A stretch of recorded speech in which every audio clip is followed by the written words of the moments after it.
අහලා තියෙනවද ජගත් කුලසිරි සිද්ධිය ගැන? මේ තමයි කප්පමක් වෙනුවෙන් දරුවෙක් පැහැරගත්ත ලංකාවේ ඉතිහාසයේ පළවෙනි සිද්ධිය. හිතා ගන්න බැරි විදිය සිද්ධීන් 10කින් සමන්විත වුණ ජගත් කුලසිරි දරුවා පැහැර ගැනීමේ සිද්ධියේ කතාව. මේ කතාව පටන් ගන්නේ හොරණ මූණගම සිරිසේන මහත්තයාගේ ගෙදරින්. සිරිසේන මහත්මයා කියලා කියන්නේ හොරණ හිටපු සෑහෙන තරමේ වත්පොහොසත්කම් තිබ්බ වැදගත් පවුලක මහත්මයෙක්. ඔහු විවාහ වෙලා හිටියේ සෙලෝහාමි අබේසිංහ නෝනත් එක්ක.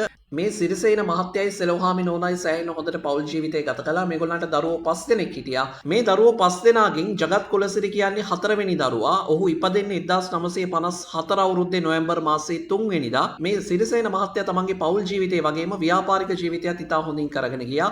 හැබැයි මේ කතාවේ හැඩය සම්පූර්ණයෙන්ම වෙනස් වෙන්නේ 1958 අවුරුද්දේ පෙබරවාරි මාසේ 10 වෙනිදා. ජගත් කුලසිරි දරුවගේ වයස මේ වෙනකොට අවුරුදු 3මාරකට ආසන්න වෙලා තිබ්බා. මේ කතා කරන දවස පෙබරවාරි මාසේ 10 1958. එදා උදේම සිරිසේන මහත්තයා සුපුරුදු පරිදි තමන්ගේ ව්‍යාපාරික කටයුතු වලට පිටත් වෙලා යනවා. ඒත් එක්කම පවුලේ හිටපු වැඩිමල් දරුවෝ තුන්දෙනාත් විවිධ දේවල් වලට ගෙදරින් එළියට ගිහිල්ලා තිබ්බා. මේ වෙලාවේ ගෙදර රැඳී හිටියේ සිරිසේන මහත්තයාගේ නෝනා වෙච්ච සෙලෝහාමි නෝනයි. ඊට අමතරව බාල දරුවෝ දෙන්නයි. කියන්නේ 4 වෙනි දරුවා සහ 5 වෙනි දරුවත් ගෙදර රැඳී හිටියා. ඊට අමතරව ගෙදර මෙහෙකාරිය වෙච්ච හීන් මැනිකෙත් මේ වෙලාවේ ගෙදර රැඳී හිටියා. උදේ 10 විතර කිට්ටු කළාට පස්සේ මෝටර් රථයක් ඇවිල්ලා සිරිසේන මහත්තයාගේ ගේ ගාවින් නවත්තනවා. ගේ ගාවින් නැවැත්තුවට පස්සේ මෝටර් රථයෙන් බැස්ස දෙන්නෙක් ගෙදර ඇතුළට එනවා.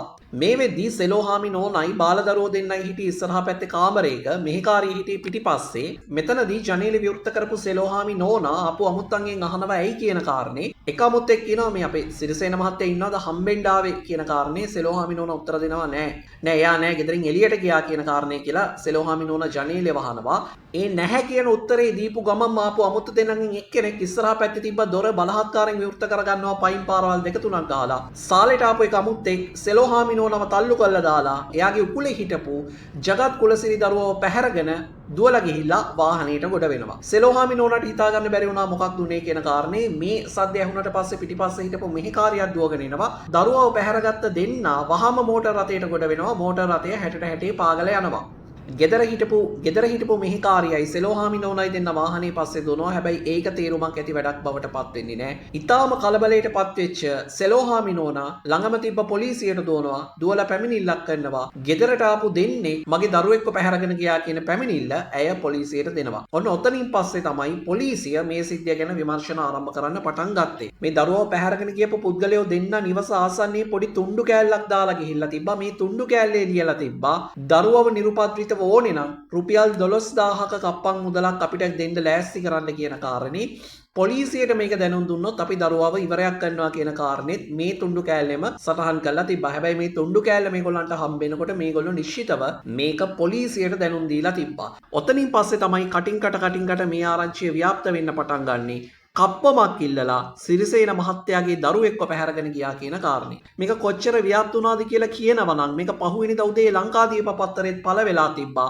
මුදල් හිලව්වට මව්තුරුලෙන් ලපටියෙක් පැහැරගෙන යයි කියන තේමාවත් එක්ක මේ සියලු විස්තරය අන්තර්ගත කරලා තිබ්බා. එතනින් පස්සේ තමයි ලංකාවේ බහුතරයක් මිනිස්සු මේ සිද්ධිය ගැන අවධානය යොමු කරන්න පටන් ගත්තේ. පොලිසිය මේ සිද්ධිය ගැන විමර්ශන ආරම්භ කරා. පොලිසිය කරපු පළවෙනි දේ බවට පත් උනේ මේ සිරිසේන මහත්තයාගේ ගෙදරට ආරක්ෂාව දීපු එක. ඒත් එක්ක මේගොල්ලන්ගේ පවුලේ හිටපු අනිත් දරුවන්ව ආරක්ෂිතව වෙනත් ස්ථානවල නවත්තන්න කටයුතු කරලා තිබ්බා. මොකද මේ වගේ සිද්ධියකදී ඊළඟට තව දරුවෙකුට හානියක් වෙයි කියන බය පොලිසිය සහ ඒ පවුලේ අය සතුව තිබ්බා. එතනින් පස්සේ තමයි පොලිසිය දිගින් දිගටම මේ සිද්ධිය ගැන විමර්ශන ආරම්භ කරන්න පටන් ගත්තේ. මේ වෙනකොට මේ ළමයාව පැහැරගත්ත කතාව එමකට පාර්ලිමේන්තුවටත් ආරංචි වෙලා තිබ්බා. මේ කතා කරන කාල සීමාව වෙනකොට ලංකාවේ අග්‍රාමාත්‍ය ධූරයේ දරුවේ SWRD බණ්ඩාරනායක මහත්මයා ඔහු පාර්ලිමේන්තුවේ විශේෂ ප්‍රකාශයක් කරා මේ දරුවාව නිරුපද්‍රිතව හොයාගන්න සෑම සහයෝගයක්ම අපි ලබා දෙනවා කියන කාරණේ. ඔන්න ඕකත් එක්කම තමයි මේ සිද්ධිය තිබ්බ බර තවදුරටත් වැඩි වෙන්න පටන් ගත්තේ. පොලිසිය දිගින් දිගට මේ සිද්ධිය ගැන හොයන්න පටන් අරන් තිබ්බා. පෙබරවාරි 10 වෙනිදා 1958 පෙබරවාරි 10 වෙනිදා මේ පැහැර ගැනීම සිද්ධ වුණේ. පොලිසිය සිද්ධ කරපු විමර්ශනයේ ප්‍රතිඵලයක් විදියට පොලිසියට අවස්ථාව ලැබුණා. පෙබරවාරි 11 වෙනිදා, ඒ කියන්නේ හරියට මීට පහුවෙනිදා මේ පැහැර ගැනීම සඳහා පැමිණි මෝටර් රථයේ රියදුරාව අත්අඩංගුවට ගන්න. මේ රියදුරා ඇත්තටම කුලියට ගත්ත මෝටර් රථයකින් තමයි මේ වැඩේට ඇවිල්ලා තිබ්බේ. මේ රියදුරාගෙන් සිද්ධ කරපු ප්‍රශ්න කිරීම වලදී ඔහු සඳහන් කරලා තිබ්බේ කුලියට ගත්ත මෝටර් රථයකට තමයි මං ආවේ කියන කාරණෙත් එක්ක. ඒත් එක්ක මොහු සඳහන් කරලා තිබ්බා මේ ළමයාව පැහැරගත්තට පස්සේ මේ කණ්ඩායම අතරමඟදී වාහනේ නවත්තලා තවත් මෝටර් රථයකට මාරු වුණා කියන කාරණේ. පොලිසිය සිද්ධ කරපු විමර්ශනවලදී මේ දෙවනියට මාරු වෙච්ච වාහනය ගැනත් හොයාගන්න පොලිසියට අවස්ථාව ලැබෙනවා. මේ වෙනකොට දරුවව පැහැරගෙන දවස් 3කට ආසන්න කාලයක් ගත වෙලා තිබ්බා. පෙබරවාරි 13 වෙනිදා දවස් උදා වෙලා තිබ්බා. එක පැත්තකින් පොලිසිය ওই විදියට දිගින් දිගට ක්‍රියාත්මක වෙනකොට තමයි හිතාගන්න බැරි විදිහේ සිද්ධියක් සිද්ධ වෙන්නේ 1958 පෙබරවාරි මාසේ 14 වෙනිදා. ඒ තමයි කොළඹ ග්‍රෑන්ඩ් පාස් ප්‍රදේශය ආසන්නයේ එවකට තිබුණා බබාපුල්ලේ ඩිස්පෙන්සරිය කියලා බෙහෙත් දෙන තැනක්. මේ ළඟපාතක තිබ්බා පොහොර කර්මාන්ත ශාලාවක්. මේ පොහොර කර්මාන්ත ශාලාවේ ස්ථීර සේවකයෙක් හිටියා පෙරේරා කියලා. ඔහු හැමදාම වැඩට යන්නේ මේ බබාපුල්ලේ ඩිස්පෙන්සරිය පාස් කරගෙන පෙබරවාරි 14 වෙනිදා උදේ වැඩට යන වෙලාවේදී පෙරේරා මහත්තයා දකිනවා මේ බබාපුල්ලේ ඩිස්පෙන්සරියේ ගේට්ටුව ගාව ඉඳලා ඇතුළේ ඉඳලා ළමේ කණ්ඩායම් ඉන්නවා. දැන් පාන්දර වැඩට යන වෙලාවේදී මේක දැක්ක නිසා පෙරේරා මහත්තයා ගිහිල්ලා මේ ළමයාගෙන් විස්තර අහනවා. හැබැයි ළමයාට මොකොත් විස්තරයක් කියාගන්න තේරෙන්නේ නැහැ. ඔහු දිගටම අඬනවා. ඊට පස්සේ තමයි පෙරේරා මහත්තයා මේ ගැන පොලිසියට දැනුම් දෙන්න පියවර ගත්තේ. පොලිසිය ඇවිල්ලා කරපු විමර්ශනයේදී තමයි එළි වෙන්නේ මේ බබාපුල්ලේ ඩිස්පෙන්සරියේ ගේට්ටුව ගාව අඬලා හිටපු ළමයා තමයි අර හොරණදී පැහැරගත්ත ජගත් කුලසිරි දරුවා කියන කාරණේ. මේ දරුවව හොයාගන්නවත් එක්කම නිරුපද්‍රිතව පොලිසියට සෑහෙන සතුටක් ආවා සහ පෙබරවාරි 14 වෙනිදා හවස් වරුවේදී මේ දරුවව එක්කගෙන ආපහු සිරිසේන මහත්තයාගේ ගෙදර යනවා. දෙමව්පියෝ අඳුර ගන්නවා මේ තමයි අපේ දරුවා කියන කාරණේ. ඒ අනුව දරුවව දෙමාපියන්ට නිරුපද්‍රිතව බාර දෙනවා. ඒ පොලිසිය තේරුම් ගත්ත මේ දරුවව පැහැරගත්ත පාර්ශවය දරුවව ගෙනල්ලා මේ ඩිස්පෙන්සරි ගාවින් බස්සලා පැනලා ගියා කියන කාරණේ. එතනින් පස්සේ පොලිසිය කරපු විමර්ශනවලදී තමයි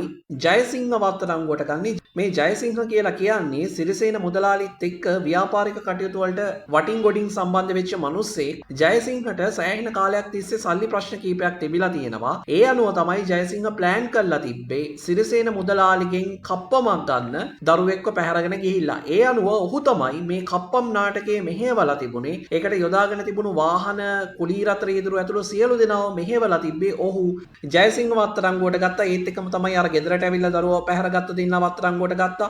මෝටර් රථ දෙකේ ලෝපු කුලී රත්න ඊදුරු දෙන්න වත්තරංගුවට ගත්තා. ඔය විදිහට මේ සිද්ධිය සම්බන්ධයෙන් සමස්ත සැකකරුවෝ 6 දෙනෙක් වත්තරංගුවට ගන්න පොලිසියට හැකියාව ලැබුණා. අත්තරංගුවට ගත්තට පස්සේ සැකකරුවෝ සියලු දෙනාව අධිකරණයට ඉදිරිපත් කරනවා. එතනදී සියලු දෙනාටම දඬුවම් හිමි වුණා. මේකේ මහමොලකරු විදියට සැලකුණ ජයසිංහට අවුරුදු 10ක සිරදනුවමක් ලැබුණා.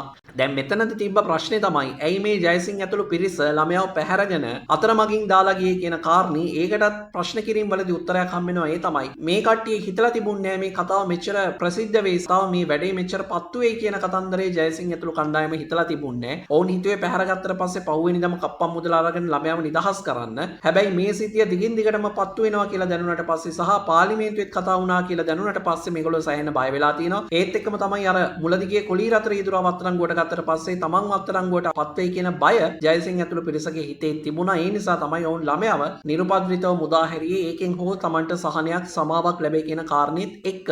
කතාව ওই විදියට ඉවරුණත් මේකේ තව විශේෂ එක අවස්ථාවක් තියෙනවා. ඒ තමයි අවුරුදු 10ක හිරදඬුවම වින්දාට පස්සේ ජයසිංහ නිදහස් වෙලා ආපහු ගෙදර එනවා. ගෙදර ආවට පස්සේ ඔහු දිගින් දිගටම ලෙඩ වෙනවා. මේ හිරදඬුවම වින්දලා ගෙදර ඇවිල්ලා අවුරුදු කීපයකට පස්සේ ජයසිංහ මිය යනවා. ඔහුට තිබ්බ ලෙඩ රෝගත් එක්ක. මේ ජයසිංහ කියන පුද්ගලයා මියගිය කාල සීමාවෙදී ජගත් කියන දරුවා පාසල් ශිෂ්‍යයෙක්. එතකොට ඔහු උසස් අධ්‍යාපනයේ තමයි හදාරමින් හිටියේ. ඔහුට ආරංචි වුණාම කුඩා කාලේදී තමන්ව පැහැරගත්ත ජයසිංහ මේ විදියට මිය ගියා කියලා. ඔහු තමන්ගේ පවුලේ සමාජිකයෙකුත් එක්ක මල් කලබක් අරගෙන ගිහිල්ලා තියෙනවා ජයසිංහගේ දේහයට අවසන් ගෞරව දක්වන්න. ඉතින් ඒ විදියට තමයි ජගත් කුලසිරි දරුවා කටයුතු කරලා තියෙන්නේ. දැන් ළමෙක් පැහැරගෙන ගිහිල්ලා කප්පන් ඉල්ලපු පළවෙනි සිද්ධිය ওই විදියට සුබවාදීව විසඳුණාට ඊට පස්සේ ආපු සිද්ධීන් බහුතරයක් ওই විදියට සුබවාදීව විසඳුනේ නැහැ. ඒවා ඛේදාන්ත වලින් තමයි ඉවරුනේ. හොඳම උදාහරණය තමයි සමන් කුමාරගේ සිද්ධිය. කප්පන් ගන්න පැහැරගෙන ගිහිල්ලා අවසානයේදී ඔහු ඝාතනය කළා දැම්මා. ඔය සමන් කුමාරගේ සිද්ධියට විවිධ ගීත නිර්මාණය වෙලා තිනවා, විවිධ කවි හැදිලා තිනවා, පොත් ලියවිලා තිනවා.